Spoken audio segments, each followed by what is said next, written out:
eva mwana nanga aobuki ya ngai kila na bakitani babino lonani mpo bolia na motoki nde bozili fota po vivre yo lukaka débrouillez-vous pour vivre article 15 mama débrouillez-vous pour vivre sala lokola e ba west africain mama sala lokola e bampotolokeshi e mame so nateka mwa londunda mwa kopo ya masanga naloka mpona vivre article 15 mama débrouillez-vous pour vivre e kangani mbala liboso ayepsi bango bokende ndenge na ye ayebi ndenge nini ako pouvoir sur le terrain, c'est-à-dire bato oyo bandimeli évangile bango wana bako pouvoir ndenge balobi na Galates 6:6 na Galates 6 balobi celui qu'on enseigne l'évangile doit chaque fois part de ses biens, n'est-ce pas? Bato wana bako pouvoir pour na bango wana Galates 6:6 mais l'air bazongi abiso qui va pouvoir te place na bobima le Galates 6:6 place nango l'enseignement Jésus-Christ à l'obi. C'est un bâton qui n'est pas beaucoup pamba, mais va expérimenter, va bi l'ouvrier mérite son salaire. L'air va tailler, va laisser bango, va zongi. Après, à l'obi mbalo va kende, mutu, a prise en charge nae. Na prise en charge en gros l'obi, dès qu'il est aux anango pose la prise en charge. Monsieur c'est pesami, mais il faut qu'il est sur le terrain. Sur le terrain, on a besoin de transport. Sur le terrain, on a besoin de l'IA. Sur le terrain, on a besoin d'olala, n'est-ce pas? Olala bandaté. Mais si on a fait ça, et là, on a comme on a un transport, on a la peine de lire. Donc, en même temps, le Seigneur a mis bango na responsabilité. Au moins, le contexte, on a responsabilité, et puis, il y a 4 business et côté. Pas habiteka. Côté, ils ont commerce, n'est-ce pas? En anglais, il y a business. Na lingala babinga ngo mombongo pour l'air monsieur de Christ le bakate na ko sala beauté tete ah oui ça dit clair pour le week-end voyage mais teke loko et ko permettre yo ko ya o s'en charger yo moko pour biso ba passer l'air mususu tozo confondre les deux versets oh na benga mi full time mais na full time awa l'air ba tindi yo na deux tendances l'air mususu Seigneur a tindi po et il a place au taille en charge nayo l'air monsieur moko pe faut na charge nayo moko apôtre Paul a joué rôle mi balé na livre na biso ya Philippiens abi ki ba Thessaloniciens ba no titre de lembongo mais na livre na biso musa lobi ye moko aki prise en charge donc na livre na biso ya acte 18 1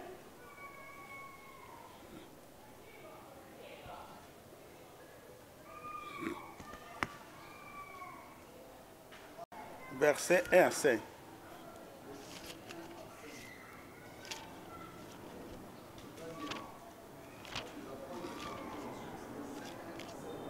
Après cela, Paul partit d'Athènes et se rendit à Corinthe.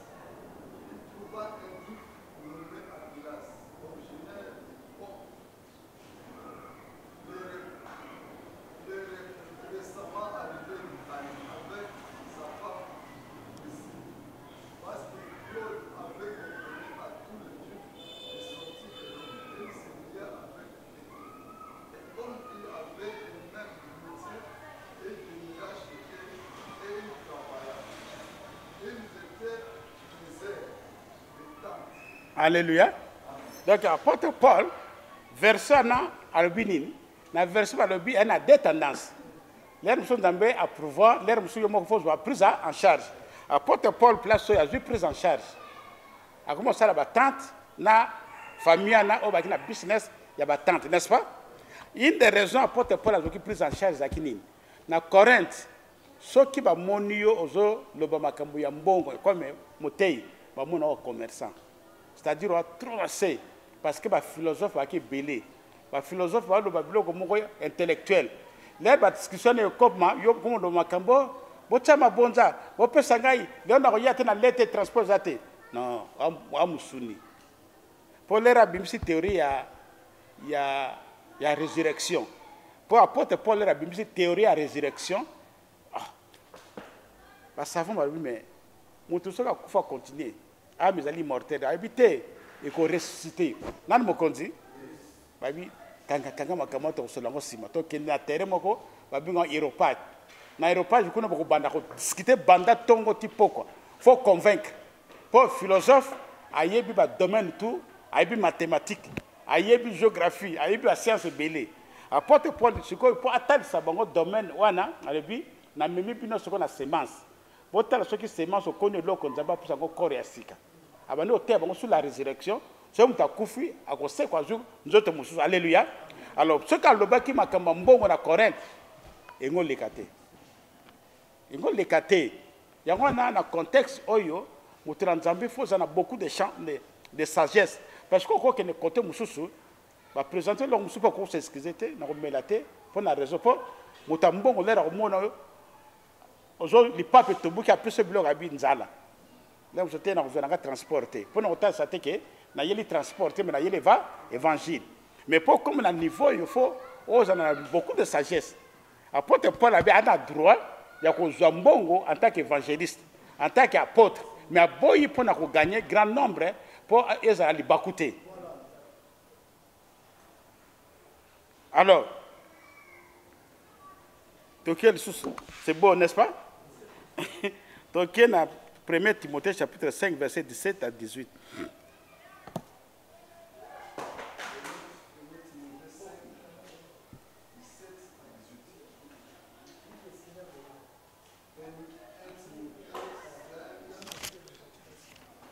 Non, après ça vient avec ça, ça vient plus après. Donc, de toute façon, il y a paiement d'abord, il fait la considérable. Double nerf, il y a des gens qui ont beaucoup, la musique, on a il y a un sens, on a été. Non, je me dis, ah, pas ça. Ah, oui, comme problème, il y a salaire. Double nerf est comme un problème, il y a salaire. L'église fait comme une dimension. Il faut la récompenser d'une façon honorable. Honorable, c'est-à-dire, salaire n'est beaucoup discuté. Bon, il y a un peu vanda, mais moi, c'est Moutouana na moi, si. Moutouana na ban. Moutouana, faut besoin de ça, on n'y a pas ça. Non, je dis, double honneur en sens d'Indiana. Bon, honorer Moutou, azote ya bino, ne bi besoin de baquet, double honneur en sens, il y a paiement. Paiement est fait à considérer. Nan mo konzi pour plus évangile en Afrique, to le bien aller au fêter Bible bi muto ya ta que évangile azana salaire naï. Ya ngona salaire na dans l'Ancien Testament, bato ando ça na temple, baba qui va dîme na offrande et faire partie à salaire na bango.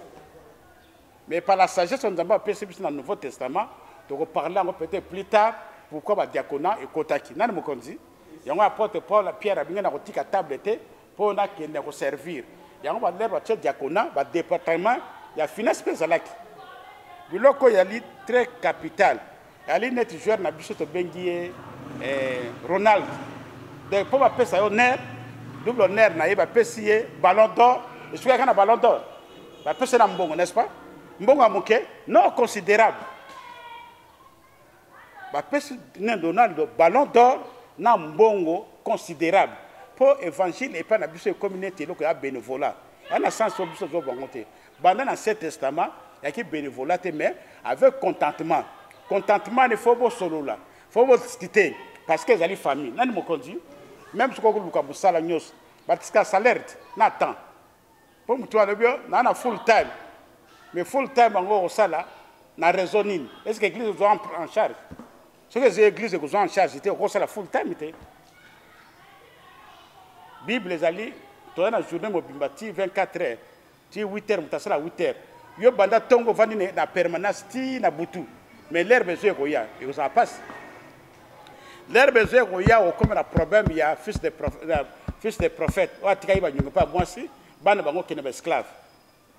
Comme tes alliés, tes motos font le bilo comme à Kassate, mais Saint-Esprit font la biso pour nous comprendre Moussala Nzambe, les alliés Moussala ne doivent constater que on va na permanence. Même une déca qui n'a pas de lucas. Il faut que faut oser la sagesse. Donc, il y a un livre dans le Bible. Hébreux chapitre 5, verset 13 à 14.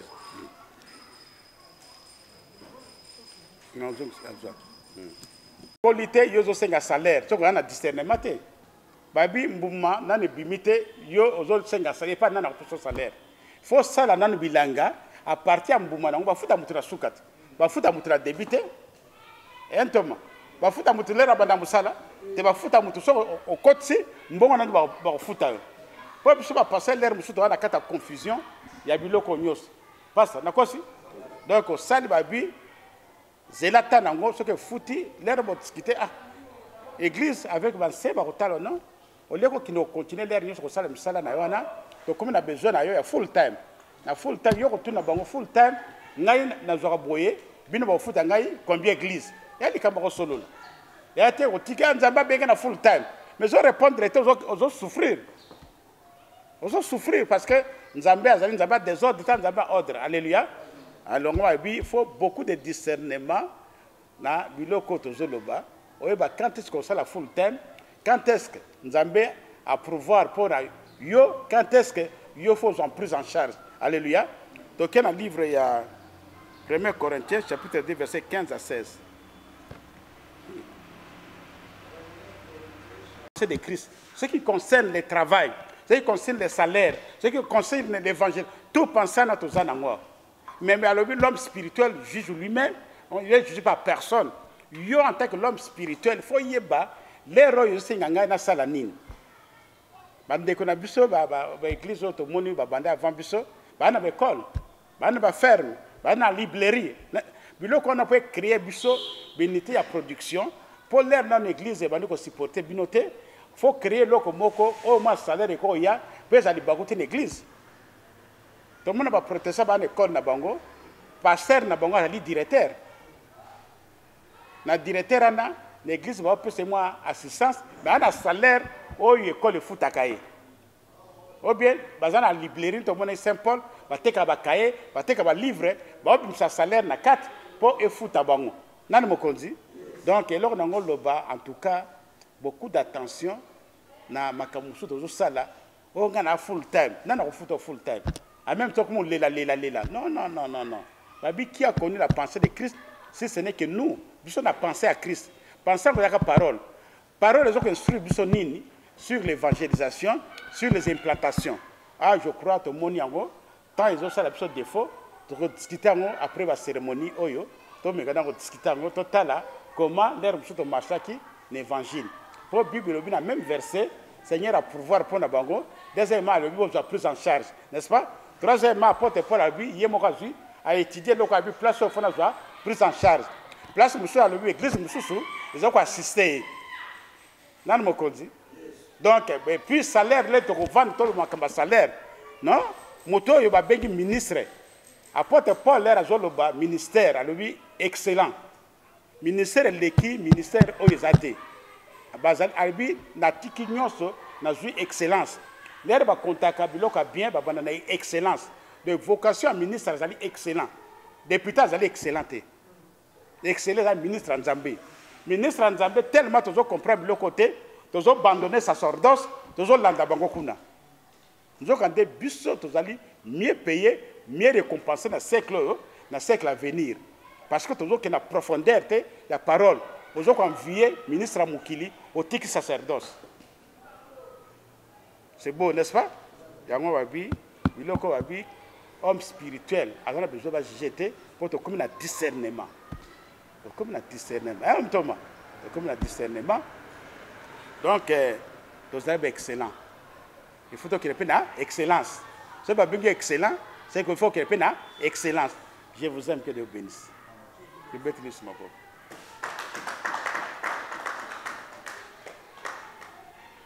Ok, ce qu'on a passé, la collation a biso bon vérité parce que l'air Yesu azali ko benga mutranzambe ça a 6 mois. Na 4 6 mois, il y a 3 choses. Na 4 il y a formation, il faut former yo. Ce que je vous ai enseigné, allez enseigner à d'autres personnes. C'est qu'à former bango pendant 3 ans. 3 ans, Jésus a formé bango avant de vendre bango, à autant de bango, toko bango même 6 ans. Pour tout le monde. Seigneur. Formation na bango est différent. Nan mokonzi. Dans la carte de formation, il y a été pour la mukina tongo, au lot qui rêve na yo to lui, elle est déjà pas encore. Au batanga ba qualité, il faut pas former yo. Ndenge va former qui Samuel. Ano là na temple. Mais il faut pas former. Nan mokonzi. Il faut la formation. Deuxièmement, il faut la discipliner. Surtout le but de herbe, il faut errer à nos allées. La discipline. Tu as longa, tu as bétani. Tu as l'amcaler, tu as la balle. Nan mo konzi. Tu as longa formation. Il faut la vie à sacrifice. Pour les gens qui ont famille, il faut se sacrifier pour la payer. Nan mo konzi. Donc l'herbe va bénir l'évangile. Il faut y avoir le bloc en émissaire. Donc formation, sacrifice, na discipline. Bino va aller qualifier. Pour vous salir formation na bino, pour se discipliner à temps na bino, pour vous salir sacrifice. Mérite nango ya ngoto lebi, to peut sa bino certificat ils attendent à mire pour mon que va lui travailler de mieux en mieux. Pour na que de mieux en mieux. Ya ngoto ngo récompenser bino na ba certificat to peut sa bino pour leur retirer na mire pour babi aller de mieux en mieux dans l'œuvre du Seigneur. Je vous aime que Dieu bénisse. C'est que nous passer na babi l'athlète a allé couronner ceux qui a marché selon la règle. Quand on marche selon la règle, donc on recouronner bien le papier. Autre peut savoir il y a certificat, l'école n'a plus en théologie, David Livingstone. Autre bien en théologie pratique. Je vous aime que Dieu bénisse. Comme ça, tu passes dans la cérémonie, il y a remise, il y a pas certificat.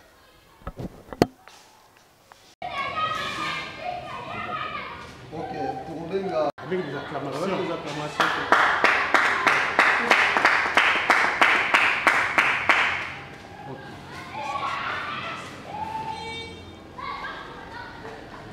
Mutombo Dilbaro. Présent. Avec les acclamations.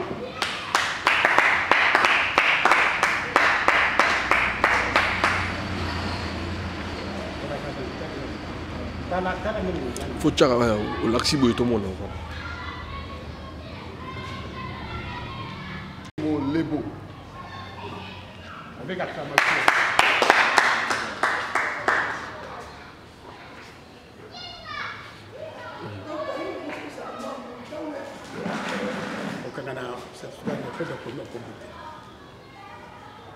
Ok, fais ça mode. Ah, ma photo, on a une image.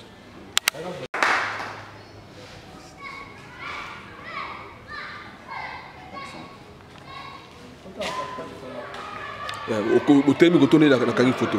Tellement.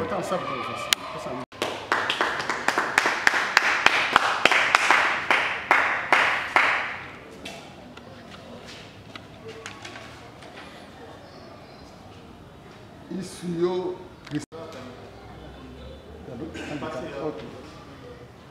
C'est de gamme.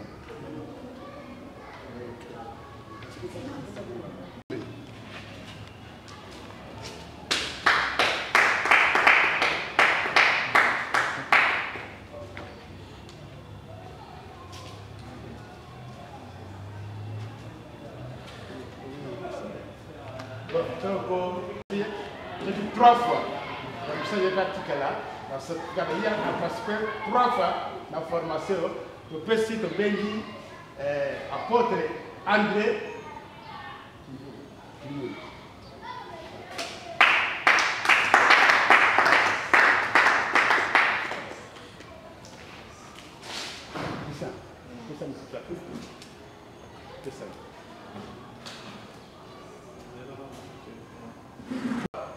Donc, absent, alors on en a après.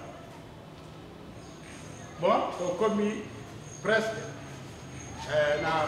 pour remercier Nzambé pour la mérite de Bino, en tout cas, pour encourager Bino quand on vivre le bi, donc c'est fortifier toujours dans le Seigneur, donc il est mieux à mieux la formation de Bisso, et le Seigneur va récompenser Bisso d'une façon d'autre. Dans le livre de Bisso, il y a Daniel. Le Bisso qui avait enseigné la multitude, lui renom comme les étoiles du ciel. Donc, pendant que les étoiles, mais clair, on différent. Donc, le travail fait, vous savez, la récompense différente. Je vous aime que Dieu bénisse. Vraiment, on en a besoin, il y a témoignage, il y a étudiant Moko. Après, ça a témoignage, on peut balai. Et là, on est en juin à Kouroyo, et là, on est salié pour différence avant cours. Na après cours, na d'abord témoigner. Maman Mbonga Esther Nazali apôtre vraiment pour na cours ou na formation na biso na sepeli makasi pambate koya kotala ndenge docteur alobeli biso ntango ozoteya esengeli histoire ya bible oyeba yango ebandeli jusqu'à la fin mpo oteya malamu na yango alobaki ete esengeli mpe okitisi motema ozoyeba mpenza likambo moko na moko ndenge ozobimisa mpe bandimi oyo bavandi na bazolanda likambo moko na moko vraiment abakisi biso un plus mpe na baverset biblique oyo apesi biso vraiment naza na esengo na yango mpe nzambe apambola docteur Mashiala. Merci. Oyo tozwaki eleki malamu vraiment nzambe azwa lokumu esali ke ebakisa biso un plus na kati ya bomoi na biso parce que molimo santu akoki kosunga biso na koyeba kointerprete liloba na nzambe mais na kati ya koyekola oyo ezali ya théologie na kati ya classe eleki lisusu malamu parce que bazofongola biso oyo toyebaki te epesi un plus na kati ya bomoi na biso mpe lokola ndeko na biso Paul lokola ayebaki mpe mingi atangaki mingi nde tomoni ete molimo santu esungaki epuis na koyeba na ye nanu oyo ayebaki na kati ya betidi nzambe asalaki ye lisusu ya koleka yango wana lokola biso mpe toyokoli tokoti na bozindo na yango balakisi biso qu'est-ce que lolenge nini okoki kointerprete bible lolenge nini okoki kotanga bible tobandaki kotanga na biso bible mais classe eyo kolakisa biso lisusu malamu kotanga bible malembe bisika nyonso tu mpo ete toyeba kointerprete yango malamu ma na félicité ekole na biso ezobimisa vraiment baqualité mpona kolenge nini ya koteya bato bayeba likomi na nzambe malamu lisusu ya koleka. Didier Muzambo Nzoli na remercie nzambe mpona formation tozwi herménétique esunginga mingi surtout koyeba kodécouvrir bamétaphore ezalaki vraiment eloko oyo tosalaki mosala nzambe mais toyebaki yango te na formation oyo tozwi ebakisi biso baebele tokumisi nzambe mpona présence ya docteur Mashiala. Lebo azali enseignant l'église de réveil et puis nakumisi nzambe mingi na musala papa docteur aye kosala kati na biso vraiment banda makambo ya nzambe mutu mpenza akoriente nga mpenza neti ye azalaki te selon une école David Livingstone selon ndenge nga nazwaki na kolandisa ba révélation pour na expliquer peuple Dieu va comprendre témoigner le Bible et ça là quand même moi kozanga ndambo mais papa docteur aye ko fungola biso ko lakisa biso ndenge nini okoko dépiécer thème na yo thème ngo elobi nini tant nini ba employé ki texte wana tant nini basalaki nini balobaki pe nini pour analyser ngo bien on sangisa ba belema wana nyoso po opesa batu révélation mais lelo tozomona tant tozalaki koyeba makambo wana te tomona montazo sala azako mema batu na révélation mais révélation ngo eza hors bible pour chaque révélation il faut monanka na bible balobi la loi au témoignage soko yango te bana na nzambe ba kozwa connaissance te.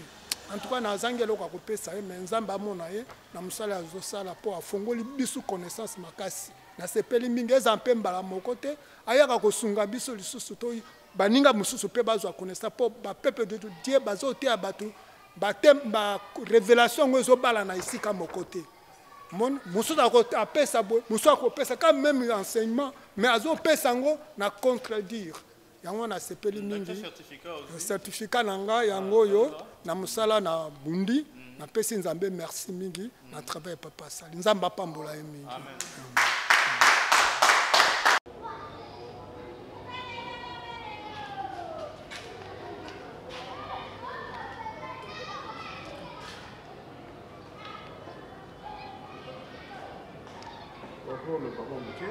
Il faut retenir compte, il y a formation, il faut retenir compte, il y a sacrifice, il faut retenir compte, il y a discipline.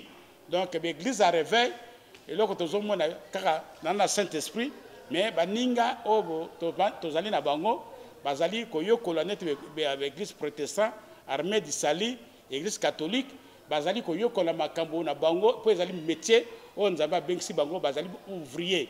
ouvrier, il faut la qualifier, il faut maîtriser et là quand vous allez ouvrier nango. Comme vous allez soldat na Yesu, il faut interpréter la parole de Dieu. Donc na pamboli nzambe po na nzamba fongoli biso ba porte na district ya Tchangu na commune ya Ntsele na école na biso to benyango David Guy Livingstone. Je vous aime, que Dieu vous bénisse. Pasteur, par rapport à la certificat au niveau de la théologie,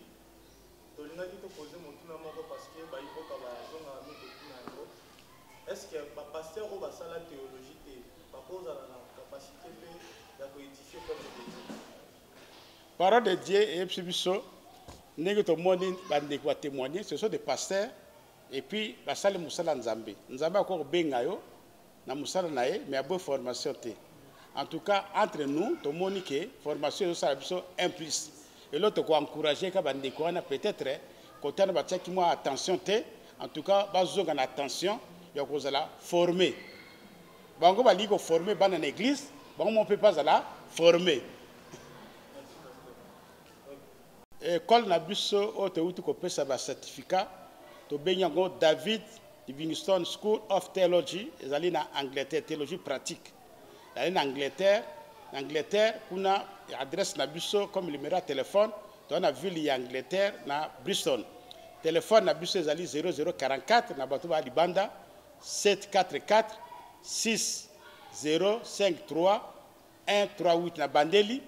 Donc école David Livingstone, ezali école ezali ko traiter ignorance. Ils ont pris un traitement ignorance côté ba cours biblique na correspondance de opesa et puis sur place peut de opesa. Alors benga biso to opesa yo ndenge nini okosala po oza formation. To bandel numéro na biso téléphone ezali 0044 744 60 53 138. Soyez les bienvenus, que Dieu bénisse. Eva mwana nanga aobuki ya ngai kila na bakitani babino lonani mpo bolia na motoki nde bozwili fota po vivre yo lukaka débrouillez-vous pour vivre article 15 maman débrouillez-vous pour vivre sala lokola e ba west africain mama sala lokola e bampotolokeshi e mame so nateka mwa londonda mwa kopo ya masanga na lokampo na vivre article 15 maman débrouillez-vous pour vivre